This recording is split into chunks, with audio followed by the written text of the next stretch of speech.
This is my review for the Lodge Logic cast iron griddle, reversible. So you can see it's a griddle, has a griddle on one side, it's flat on the other. And I just want to put it on my stove here.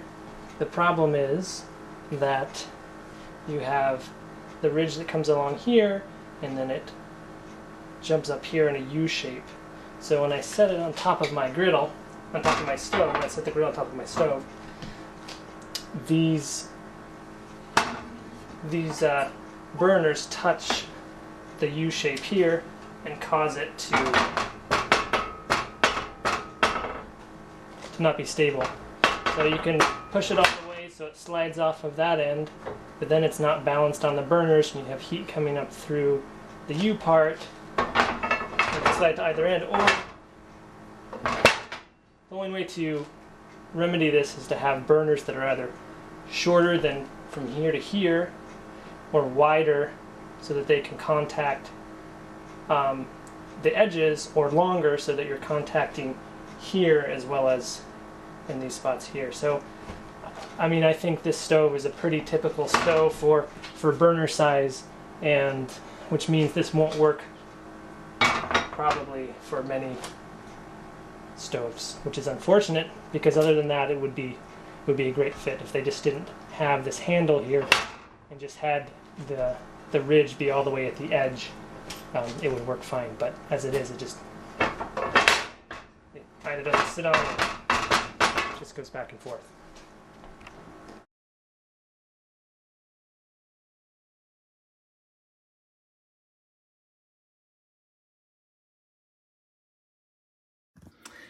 Well, I've seasoned it, made bacon on it twice, and zucchini, and so that it's nice and coated with grease.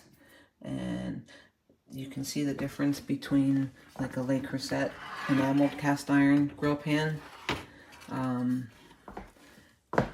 So I think this fit 2 large zucchinis on it. So I had 2 zucchinis like this from the garden. I sliced them in half and put 1/2, 1/2, 1/2, 1/2. So it fit 2 zucchinis. It does not fit a pound of bacon. Like, this is usually my typical bacon pan. And it just cooks better on this. The biggest disadvantage is that it's just really heavy. I mean, you can tell it's very heavy. Whereas you have something like this, you can see thickness wise quite a substantial difference. And like, you know, I can lift this. So that's kind of all I would say that's a disadvantage about it. If you've got a glass top stove, there is like that thought in your head, like, could this really scratch? Because it's very heavy. But yeah, I got it on Amazon resale for 40 bucks, and I think it's a keeper. It definitely is going to have its uses. I'm not sure if this is neon, but this came attached to it.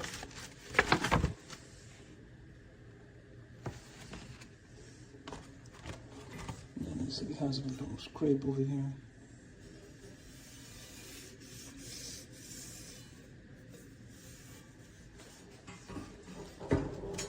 It's heavy though. The bottom looks clean.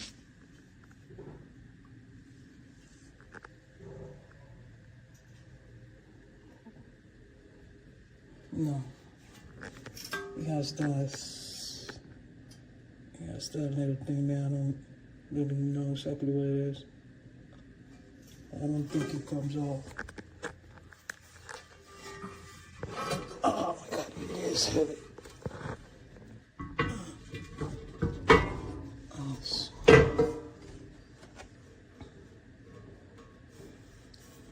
Yeah, there's a little defect there. I'm really not sure if this is used. So I've been finding black things on it, a little charcoal or something. What is this? See? So we're reviewing the Lodge cast iron griddle. This is the 20 by 10 inch model. You can see it has some sausages there on the back. That's one package of these. You can see it takes up about half the griddle.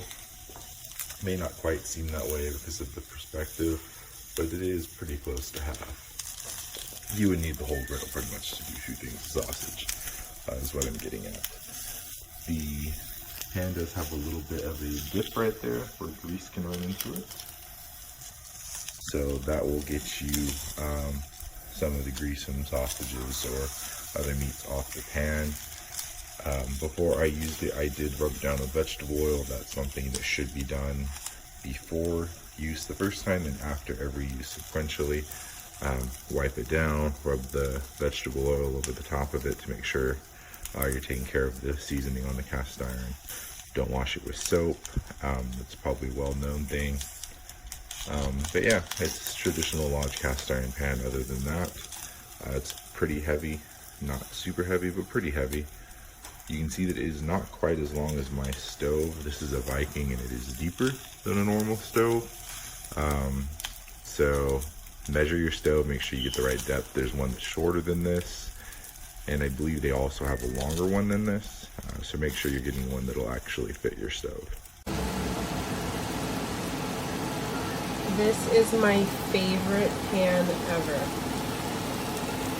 Instead of having to crowd a bunch of chicken on one, or whatever meat you're making on one pan and having to do smaller batches, you can make so much at once. And you won't get rubbery chicken because it's not going to get a pool of oil because it has the moat. So all the oil goes into the moat. So it's really good for things like bacon also, because you know when you make bacon you get that all that oil. Well, all the oil goes into there and you can get crispy bacon a lot easier. Definitely recommend this, and this is my first video review in my entire 30 years of life. Thank you. Buy it.